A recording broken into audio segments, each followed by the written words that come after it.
అబ్బో ఇక్కడ కేజీ చీరలు కొంటే అర కేజీ చీరలు ఫ్రీ అంట. మంగళ్య షాపింగ్ మాల్, కేజీల్లో సేల్, టన్నుల్లో ఆనందం. సికింద్రాబాద్ యశోద ఆసుపత్రికి వెళ్లారు మాజీ సీఎం కేసీఆర్. ఫామ్ హౌస్ నుంచి నేరుగా ఆసుపత్రికి వెళ్లారు.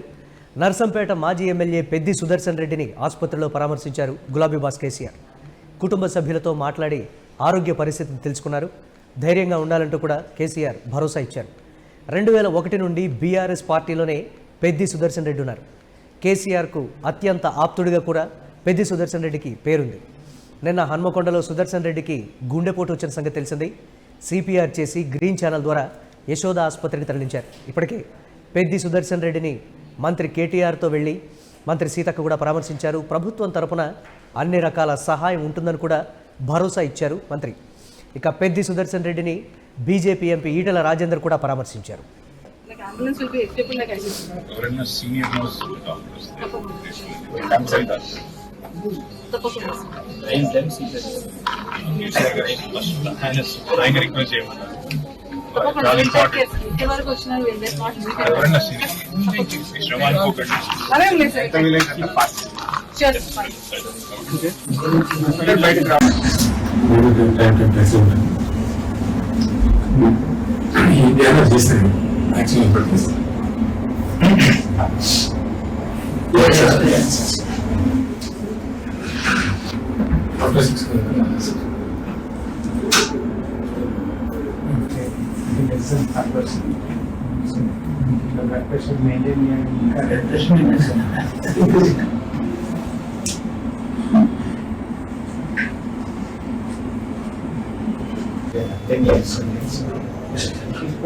కరెక్ట్ చేస్తున్నాను. మా కొలీగ్స్ ఫాలోవర్స్లో కూడా అడుగుతున్నాను. యాక్చువల్లీ యూఎస్ నుంచి చాలా మంది ఫోన్ చేస్తున్నారు.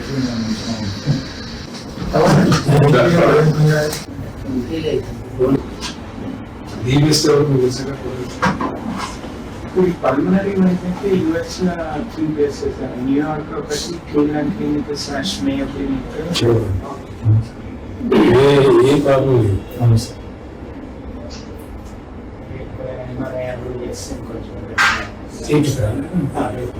కొంచెం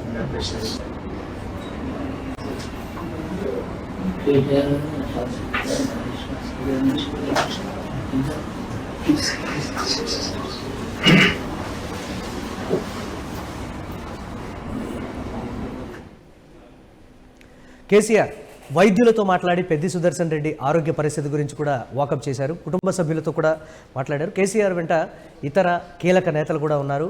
ఇటు కేటీఆర్, అలాగే ప్రభుత్వం తరపు నుంచి మంత్రి సీతక్క, గతంలో ఉన్నటువంటి పార్టీలో పనిచేసినటువంటి పరిచయం కావచ్చు, స్నేహం కావచ్చు, బీజేపీ ఎంపీ ఈటల రాజేందర్ కూడా పరామర్శించినటువంటి పరిస్థితి అయితే ఉంది. కుటుంబ సభ్యులకి కేసీఆర్ అయితే ధైర్యం చెప్పారు. ముఖ్యంగా వైద్యులను అడిగి నిన్న ఉన్నటువంటి క్రిటికల్ సిచ్యువేషన్ నుంచి ఇప్పటి వరకు కూడా కేసీఆర్ వచ్చి పరామర్శించేంత వరకు కూడా ఉన్నటువంటి ఆరోగ్య పరిస్థితికి సంబంధించి అయితే పర్టికులర్గా వాకప్ చేశారు. సిపిఆర్ చేసి గ్రీన్ ఛానల్ ద్వారా ఆయన్ని ఇక్కడికి తీసుకొచ్చినటువంటి విధానం కావచ్చు, పర్టికులర్గా పెద్ది సుదర్శన్ రెడ్డి విషయంలో డాక్టర్లు తీసుకున్నటువంటి చొరవకు సంబంధించి కూడా ఒకంత కేసీఆర్ ధన్యవాదాలు అయితే తెలిపారు. ఈ నేపథ్యంలో బీఆర్ఎస్ నేతలు, శ్రేణులు అందరూ కూడా ఆసుపత్రికి క్యూ కట్టినటువంటి పరిస్థితి అయితే ఉంది. కీలక నేతలందరూ కూడా పెద్ది సుదర్శన్ రెడ్డిని పరామర్శిస్తూ ఉన్నటువంటి సిచ్యువేషన్. 2001 నుంచి కూడా ఈ నేపథ్యంలో బీఆర్ఎస్ పార్టీ ఆవిర్భావం, గతంలో టీఆర్ఎస్ పార్టీ ఉన్నప్పటి నుంచి టీఆర్ఎస్ పార్టీ ఆవిర్భావం నుంచి కూడా పార్టీలో కీలక నేతగా ఉండటం, 2007లో ఉమ్మడి వరంగల్ జిల్లాకు సంబంధించి అధ్యక్షుడిగా ఆయన ఎన్నికవడం, పలుమార్లు ఎమ్మెల్యేగా ఎన్నికవడం, బీఆర్ఎస్ పార్టీలో పర్టికులర్గా కీలక నేతగా ఉండటం, ఆయనకు సంబంధించి కూడా ఒకంత పార్టీలో చర్చ అయితే జరుగుతోంది. అందరితో స్నేహం భావంగా ఉండటం, ప్రతి ఒక్కరు ఏది చెప్పినా కానీ వింటారు. ప్రజా సమస్యల మీద అనునిత్యం కూడా ఎంతో ఆరాటపడుతూ ఉంటారు పెద్ది సుదర్శన్ రెడ్డి అని కూడా చెప్తూ ఉన్నారు. సో మనం చూడొచ్చు, ఒక మాజీ ఎమ్మెల్యే విషయంలో అంతమంది కీలక నేతలు వచ్చారు అని అంటే ఏ స్థాయిలో అందరితో సన్నిహిత సంబంధాలు కావచ్చు, అందరికీ ఆప్తమిత్రుడిగా కూడా పెద్ది సుదర్శన్ రెడ్డి ఉన్నారనేటువంటి పేరైతే ఉంది. ఉద్యమ సమయంలో కావచ్చు, కీలకమైనటువంటి రాజకీయపరమైన అంశాల విషయాల్లో కావచ్చు, ఎప్పుడూ కూడా తోడు నీడగా బాసటగా ఉండేవారు పెద్ది సుదర్శన్ రెడ్డి. రాజకీయాల్లో అరుదైనటువంటి వ్యక్తుల్లో ఒక వ్యక్తిగా కూడా బీఆర్ఎస్ పార్టీలో ఆయన గురించి చెప్తూ ఉంటారు. ఆయనకు సంబంధించినటువంటి ఒక అంశాన్ని కూడా మనం చూద్దాం. పెద్ది సుదర్శన్ రెడ్డి ప్రస్థానాన్ని ఒకసారి మనం చూస్తే, నల్లబెల్లి గ్రామ యూత్ అధ్యక్షుడిగా సామాజిక రాజకీయ ప్రస్థానాన్ని అయితే ఆయన ప్రారంభించారు. కాంగ్రెస్ సీనియర్ నేత రామసహాయం సురేందర్ రెడ్డి ప్రోత్సాహంతో కాంగ్రెస్ పార్టీ నర్సంపేట బ్లాక్ అధ్యక్షుడిగా కూడా ఎన్నికయ్యారు. అప్పట్లో 1994 ఎన్నికల్లో బసవరాజు సారయ్య, 1999 ఎన్నికల్లో దొంతి మాధవరెడ్డి తరపున పనిచేశారు పెద్ది సుదర్శన్ రెడ్డి. అంటే 94 నుంచి ఆయన రాజకీయాల్లో క్రియాశీలకంగా ఉండటం, తెలంగాణ ఉద్యమాన్ని దగ్గరుండి చూడటం, తెలంగాణ ప్రజలు ఉమ్మడి ఆంధ్రప్రదేశ్లో ఏ విధంగా అణచివేతకు గురవుతున్నారు అప్పట్లో కాంగ్రెస్ పార్టీ దృష్టికి తీసుకెళ్లడం, తర్వాత ఆయన 2001లో పార్టీ స్థాపించిన తర్వాత కేసీఆర్ ఆ పార్టీలో జాయిన్ అవ్వడం కావచ్చు. అప్పటి నుంచి జిల్లాకు సంబంధించి క్రియాశీలకంగా వ్యవహరించడం, ఒక నర్సంపేటకే తన సేవలు పరిమితం కాలేదు. ఉమ్మడి వరంగల్ జిల్లాకి అధ్యక్షుడిగా ఎన్నికయ్యేటువంటి పరిస్థితి వరకు వచ్చిందనంటే ఏ స్థాయిలో కీలకంగా ఉన్నారో కూడా మనకు చూస్తూ ఉన్నాం. 2001లో ప్రొఫెసర్ బియ్యాల జనార్దన్ రావు ప్రసంగం కేసీఆర్ పిలుపుతో టీఆర్ఎస్లో చేరారు. 2001లో జరిగినటువంటి ఎన్నికల్లో నల్లబెల్లి నుండి జెడ్పీటీసీగా వేం నరేందర్ రెడ్డిపై ఘన విజయం సాధించారు. వరంగల్ జెడ్పీ పరిషత్లో టీఆర్ఎస్ ఫ్లోర్ లీడర్గా నియామకమయ్యారు. అలాగే 2004 ఎన్నికల్లో టీఆర్ఎస్ అభ్యర్థి ఖమ్మంపాటి లక్ష్మారెడ్డి డివిజన్లో ఆయన కీలక పాత్రనైతే పోషించారు. 2007 ఖమ్మంపాటి లక్ష్మారెడ్డి కాంగ్రెస్లో చేరడంతో నర్సంపేట నియోజకవర్గం బాధ్యతలు పెద్ది సుదర్శన్ రెడ్డికి అప్పగించారు. ఇక్కడి నుంచి కీలకంగా పెద్ది సుదర్శన్ రెడ్డి రాజకీయ జీవితం మలుపు తిరిగిందని చెప్పాలి.